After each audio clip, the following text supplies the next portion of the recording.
একটি দেশ কেবলমাত্র সমৃদ্ধ হয় যখন তার শ্রমিকেরা নিরাপদ ও সুষ্ঠু পরিবেশে কাজ করতে পারে, মালিকরা তাদের শ্রমের যথাযথ মূল্যায়ন করতে পারে। শ্রমিকদের কল্যাণ নিশ্চিত করা মানে শুধু তাদের জন্য ভালো করা নয়, বরং এটি শিল্প খাতের উৎপাদনশীলতা, জাতীয় প্রবৃদ্ধি ও অর্থনীতির উন্নতির অন্যতম প্রধান শর্ত। এই দেশকে নতুন করে গড়ে তুলতে হলে ঐক্য, পারস্পরিক শ্রদ্ধা এবং আস্থার পরিবেশ সৃষ্টি করতে হবে। দেশকে নতুন করে গড়ে তোলার প্রত্যয়ে উজ্জীবিত হয়ে শ্রমিকের অধিকার রক্ষা, নিরাপদ কর্মপরিবেশ নিশ্চিত করা এবং শ্রমিক মালিক সুসম্পর্ক স্থাপনে সকলকে একযোগে কাজ করার আহ্বান জানাচ্ছি। আমরা যদি ঐক্য ও সহযোগিতার ধারা অব্যাহত রাখি, তাহলে জুলাই আগস্টের ছাত্র শ্রমিক জনতার গণ অভ্যুত্থানের মাধ্যমে বৈষম্যহীন নতুন বাংলাদেশ গড়ার স্বপ্ন শুধু স্বপ্ন নয়, বাস্তব হবে।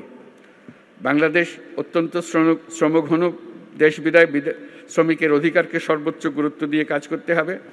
আমাদের অনেক দূর পথ পাড়ি দিতে হবে।